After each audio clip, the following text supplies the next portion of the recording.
नमस्कार नाजिया इलाही खान। मैं संजीव चौहान हूँ स्टेट में हिंदी से। और नाजिया के बारे में कम से कम भारत में तो कोई किसी को कुछ ना बताए। नाजिया वेलकम, स्वागत है आपका। हर हर महादेव, वंदे मातरम, भारत माता की जय। थैंक यू सो मच दादा। मतलब मैं क्या बोलूं, आज आपके साथ मुझे बैठने का मौका मिला है, ये बहुत बड़ी बात है, बहुत ही बड़ी बात। पत्रकार के नाम पर आपने एक स्टार लगवाया हुआ है अपने कंधों पर। नाजिया, बस आप स्वस्थ रहें, हेल्दी रहें, बनी रहें। मीडिया भारत का उस दिन मुश्किल में आएगा जिस दिन नाजिया नहीं होंगी। चलिए नाजिया, बहुत गंभीर मुद्दा है। कहते हैं कि औरत की दुश्मन होती है। मर्द की जरूरत नहीं है जब औरत औरत को मारने पे आ जाए। इंदिरा जयसिंह वरिष्ठ वकील हैं, नॉन नेम है भारत के जुडिशरी में, वकालत में, पेशे में। एक याचिका दायर की है कि सहमति से संबंध जो बनाए जा रहे हैं, जिसकी उम्र 18 साल है भारत में, उसको 18 से कम करके 16 साल कर दिया जाए। जिस भारत को 1860 से 2025 आ गई है, इन 165 साल के बाद तो भारत 10 साल की बच्ची के जो आपसी सहमति से संबंध होते थे 1860 में, 2025 में 18 साल करने में तो इतनी पापड़, इतनी पीढ़ियां निकल गई हैं। अब ये उल्टी गंगा बहा रही हैं।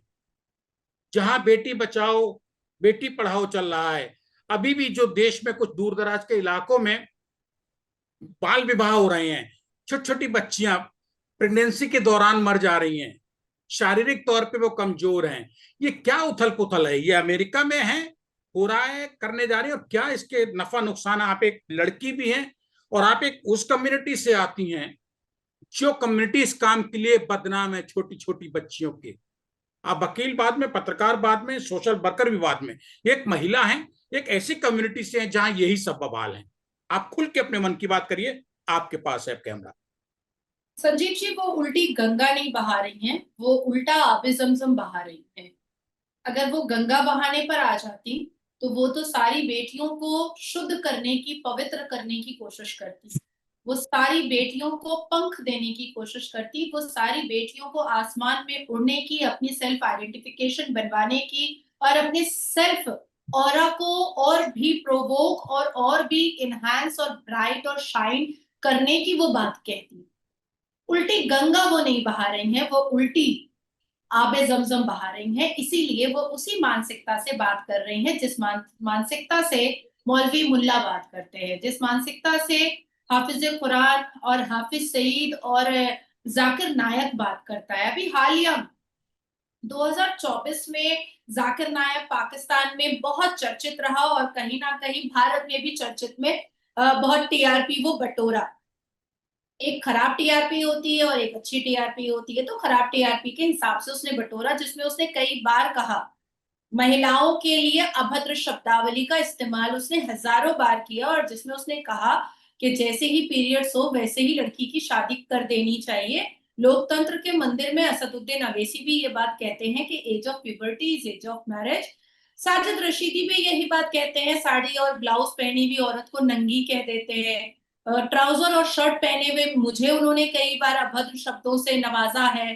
तो ये इतने बड़े एडवोकेट होने के बाद और देश के सर्वोच्च न्यायपालिका की काउंसिल होने के बाद, अगर वो देश के सर्वोच्च न्यायपालिका से ये इंसाफ मांग रही हैं कि बेटियों को 16 साल में शादी की अनुमति दे दी जाए, तो क्या वो अपनी बेटी की शादी 16 साल में करना चाहती हैं?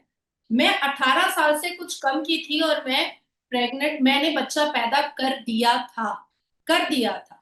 और आज जब मैं अपने बेटे को लेकर के घूमती हूँ तो कोई विश्वास करने को नहीं खड़ा होता है कि ये आपका बेटा ही है। मैं प्राउड फील करती हूँ कि मैं एक एक बेटे की माँ हूँ और मेरा बेटा 16 साल का है। मैं प्राउड फील करती हूँ कि माँ बनी मैं। लेकिन क्या वो मेरी उम्र थी माँ बनने की? जो कष्ट, जो तकलीफ, जो पेन, जो दर्द मैंने सहा है उस कम उम्र में, जो मेरे माँ बाप से सिग्नेचर करवाया गया कि या तो माँ को बचा पाएंगे या बच्चे को बचा पाएंगे, डिसाइड कर लीजिए।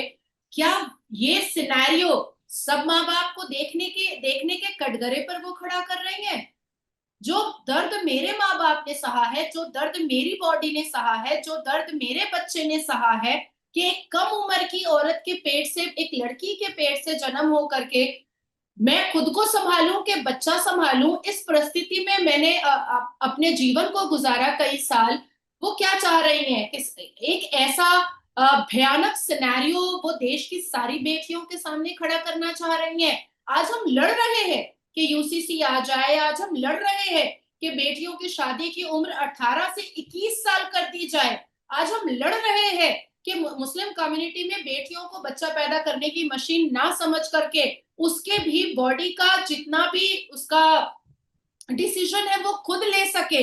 आज हम लड़ाई कर रहे हैं कि 4 शादियां मुस्लिम कम्युनिटी में बंद हो जाए। आज हम चीख रहे हैं, चिल्ला रहे हैं कि मुस्लिम कम्युनिटी में बेटियों को शिक्षित नहीं किया जाता है, उनको शिक्षित किया जाए, उनको उनको बिल्कुल फ्री बर्ड बनाया जाए कि वो अपने डिसीजन खुद ले सके, वो अपनी पसंद खुद जाहिर कर सके, उनको कितना बच्चा पैदा करना है ये वो खुद डिसीजन ले सके, वो उनको कब शादी करनी है ये डिसीजन भी वो खुद ले सके। और इतने बड़े इस देश के सबसे बड़े कोर्ट की इतनी मतलब रिनाउंड काउंसिल अगर जाकर के ये बात कहती हैं और अपनी याचिका लगाती हैं कि 16 साल की उम्र में शादी के लिए अनुमति दी जाए, तो मुझे ऐसा लगता है कि सवाल उनके ऊपर भी खड़ा होता है कि क्या वो अपने घर की सभी बेटियों की शादी 16 साल में करने को तैयार है? क्या वो 16 साल की उम्र में शादी करवा करके 17 साल की उम्र में बच्चा पैदा करवाने को तैयार है अपने घर की बेटियों की?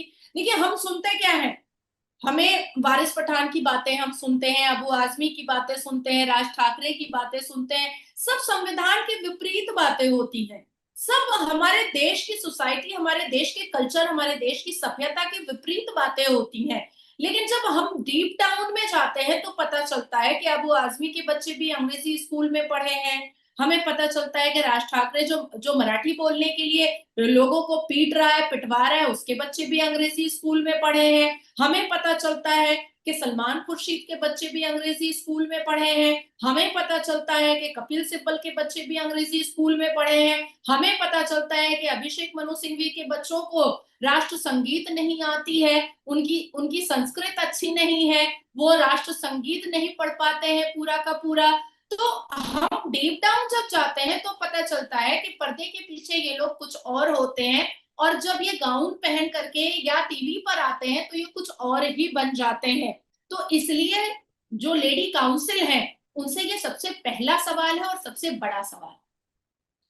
नासिया, क्या इंदिरा जयसिंह काउंसिल पहले हो गए, उनके अंदर की औरत मर गई?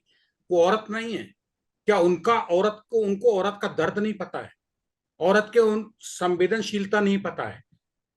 वो मतलब एक वकील के ऊपर, एक औरत के ऊपर एक वकालत और वकील हावी हो गया है, औरत नहीं रही वो।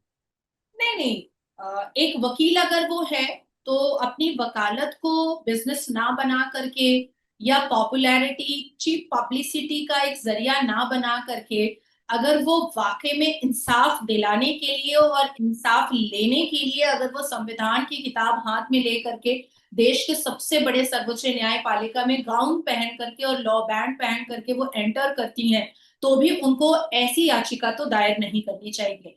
औरतें बहुत तरीके की होती हैं। कई औरतें ऐसी होती हैं जो जीबी रोड में लड़कियों को बेचती और खरीदती हैं। कई औरतें ऐसी होती हैं जो 7 फेरे लेने के बाद अपने पति को काट करके ड्रम में डाल देती हैं। कई औरतें ऐसी होती हैं जो कोठा और चकला चलाती हैं। कई औरतें ऐसी होती हैं जो अपनी ही बहू के साथ डोमेस्टिक वायलेंस करती हैं। कई औरतें ऐसी होती हैं जो अपनी ही बहू को जला के, मार के, काट के फेंक देती हैं। कई औरतें ऐसी होती हैं जो आईफोन खरीदने के लिए अपने बच्चे को बेच देती हैं। कई औरतें ऐसी होती हैं जो अपने जिस्म को बेच करके अपनी लैविश लाइफ मेंटेन करती हैं। लेकिन जब एक औरत हाथ में संविधान की किताब लेती है, जब एक औरत एक काला कोट पहनती है, जब एक औरत एक गाउन पहनती है, जब एक औरत लॉ बैंड पहनती है, जब एक औरत जुडिशरी सिस्टम के की एक एक अहम भूमिका हिस्सा। निभाती है, एक अहम भूमिका निभाती है और हिस्सा भी होती है, तो उस वक्त उससे गलती नहीं हो सकती है, किसी भी हाल में गलती नहीं हो सकती है। नाजिया, आप भारतीय जनता पार्टी से जुड़ी रही हैं, आप पे हमेशा आरोप लगते रहते हैं कि नाजिया जो है बहुत खूंखार है मुस्लिम, मुसलमान और इस्लाम के लिए। लेकिन एक इंसान के तौर पे मैं अगर निजी तौर पे बताऊं कि नाजिया, आप बेबाक बोलते हैं इसलिए आंख में करकते हैं, और जो साफ सुथरा बोलेगा, सच बोलेगा, वो आंख में करकेगा। आज के मौजूदा माहौल में जिस तरीके की ये याचिका दायर की गई है, क्या भारत की जो मौजूदा हुकूमत है, सरकार है मोदी की, क्या वो बेटी बचाओ बेटी पढ़ाओ और जो 165 साल भारत को 10 साल की बच्ची की सहमति से सेक्स की जो बात चल रही थी, या ये शारीरिक संबंध बनाने की बात जो चल रही थी, क्या वो यहां तक अब मिट्टी डालने देंगे या जूझेंगे? किसी कीमत पे ऐसा नहीं होने देंगे। क्या लगता है आपको? क्योंकि हुकूमत का बहुत बड़ा रोल होता है कोई भी कानून बनाने में, बनवाने में, बिगाड़ने में। संजीव भाई, मैं बेबाक जरूर बोलती हूँ, पर मैंने हमेशा अपनी कम्युनिटी से लेकर के प्रत्येक कम्युनिटी की बेटियों के लिए भलाई का ही काम किया है। शायद मेरे नाम के आगे एक एलिगेशन लग गया है कि मैं मुस्लिम के खिलाफ हूँ। अगर मैं मुसलमानों के खिलाफ होती तो मैं मुसलमान बेटियों को इंस्टेंट ट्रिपल तलाक से कभी निजात नहीं दिलाती। अगर मैं मुसलमानों के बिल्कुल। खिलाफ होती तो मैं मुसलमान बेटियों के सेल्फ आइडेंटिफिकेशन और सेल्फ रिस्पेक्ट के लिए पॉलीगेमी हलाला की सख्त लड़ाई नहीं लड़ रही होती।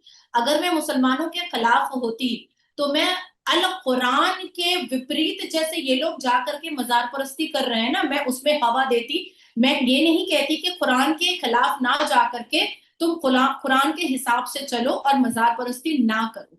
मैं मुसलमानों के बिल्कुल खिलाफ नहीं हूं। अगर मैं मुसलमानों के खिलाफ होती तो मैं इतना झंडा नहीं बुलंद करती कि संविधान मानो और एडुकेशन मानो, नाजिया, ये एडुकेशन मेरा शिक्षित बिल्कुल हो। कहना नहीं। नाजिया, ये मुस्लिम कम्युनिटी का अपनी सोच है, अपनी सोच है अब नाजिया को लेके। ये देश की सरकार, एक ऐसी सरकार बैठी है संजीव भाई, जहां पर बेटियों को शिव शक्ति का नाम दिया गया है, जहां पर बेटियों को दुर्गा का नाम दिया गया है, जहां पर बेटियों को चंडी और काली का भी स्वरूप बताया गया है। हमारे देश के प्रधानमंत्री, जब भी मैंने उनके साथ कई बार मंच शेयर किया है पश्चिम बंगाल में, और जब मैं उनका वो कैरिस्मेटिक चेहरा देखती हूँ ना, जो उनका शाइनिंग वाला चेहरा देखती हूँ, मुझे ऐसा लगता है कि वो बहुत भीतर आत्मा से कहते हैं कि बेटियां जो है हमारे देश की वो शिव शक्ति हैं। इस भारत देश का सौभाग्य है कि मोदी मोदी जैसा प्रधानमंत्री मिला है। और मैं गारंटी ले सकती हूँ कि देश के प्रधानमंत्री नरेंद्र दामोदर दास मोदी जी कभी भी ऐसी बेफजूल की याचिका पर कोई निर्णय नहीं लेने वाले हैं। नाजिया इलाही खान, लेट मी कंप्लीट, जब नाजिया इलाही खान जब 3 तलाक बैन करने के लिए याचिका दायर करती है, तो देश के प्रधानमंत्री भी उस बारे में बात करते हैं अपनी स्पीच में। नाजिया इलाही बिल्कुल। खान जब 2019 में पॉलीगेमी हलाला बैन करने के लिए देश के सर्वोच्च न्यायपालिका में अपनी याचिका दायर करती है, तो देश के प्रधानमंत्री भी प्रशंसा करते हैं कि ऐसी बेहूदगी बैन होनी चाहिए। तो अगर आप देश की बेटियों के हित में काम कर रहे हैं, तो देश की सरकार और देश के प्रधानमंत्री, देश की जुडिशरी सिस्टम और देश की न्यायपालिका भी आपके समर्थन में खड़ी होती है, और देश की जनता और देश की बेटियां भी आपके समर्थन में खड़ी होती हैं। लेकिन जब आप देश की बेटियों के खिलाफ काम करते हैं, उनके लिए बुराई का काम करते हैं, उनके लिए गलत डिसीजन का निर्णय लेते हैं, तो कोई भी आपके साथ खड़ा नहीं होता है। ये देश जो है अब शिव शक्ति का देश बन चुका है। इसमें 16 साल की बच्ची की शादी हंसी और मजाक का बास बन सकती है, और वो कहीं ना कहीं अपनी प्रैक्टिस पर एक क्वेश्चनेबल मार्क लगा रही है।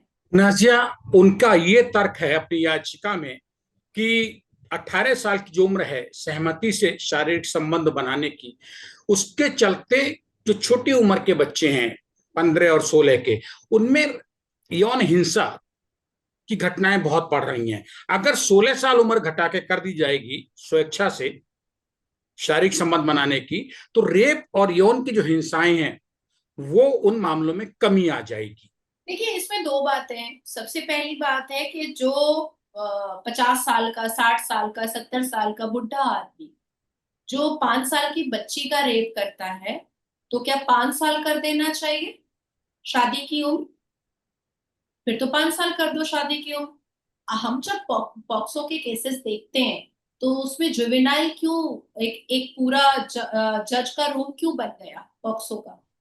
उसमें तो 11 साल, 5 साल, 6 साल। अभी लास्ट ईयर 2024 में मैंने एक रेप की घटना का मामला देखा है जिसकी फाइल भी मेरे पास चैम्बर में पड़ी हुई है। 7 महीने की बच्ची, और उसके अपने नाना अब्बू ने उसका रेप किया, अपने खुद के नाना अब्बू ने।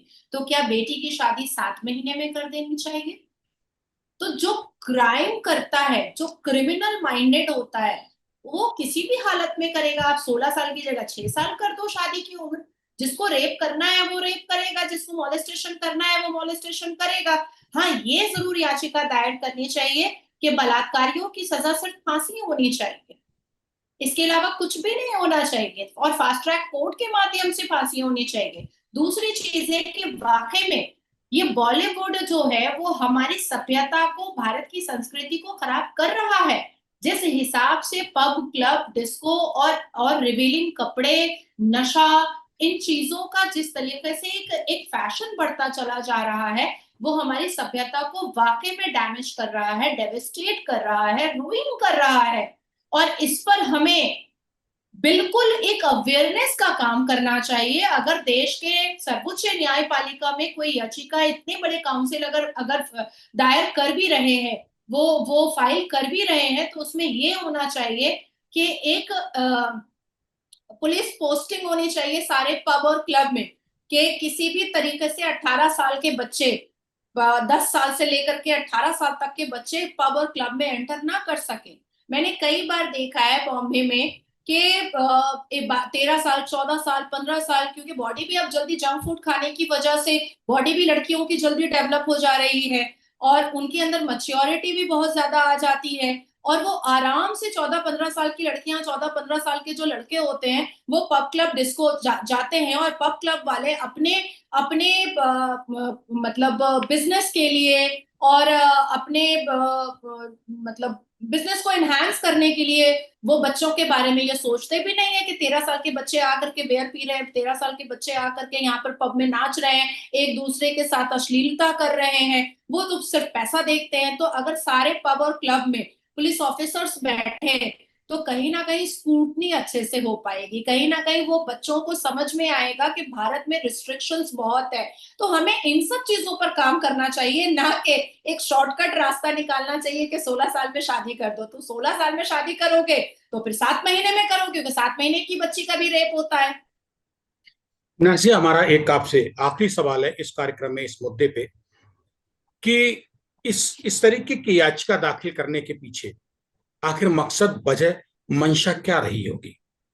ये इस्लामिक झंडे को प्रोवोकेशन देना है। जिस तरीके से प्रॉफेट मोहम्मद सल्लल्लाहु अलैहि वसल्लम ने बीबी आयशा से 6 साल की उम्र में शादी किया और 9 साल की उम्र में इंटरकोर्स किया, तो उसी तरीके से अभी उन्होंने 16 कहा है, क्या पता कल को वो 6 साल की याचिका दायर कर दें। तो ये कहीं ना कहीं इस्लामिक कंसेप्ट और इस्लामिक कंटेंट को, और कहीं ना कहीं इस्लाम के झंडे को बुलंद करने का एक खुफिया राज चला है।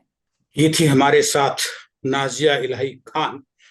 सच में नाजिया, आप हेल्दी रहें, हैप्पी रहें, स्वस्थ रहें। जो बोलती हैं सच बोलती हैं, सच कड़वा होता है जो हर एक को पछता नहीं है। अच्छा लगा, आपने दो टूक बात की, ना इधर की और ना उधर की है। आपने सच बयान किया है, मकसद बताया कि क्यों की गई होगी याचिका दायर और क्यों नहीं की जानी चाहिए। ये दोनों बातें आपने कही हैं, इसके लिए धन्यवाद बहुत बहुत नाजिया। वंदे मातरम। भारत माता की जय।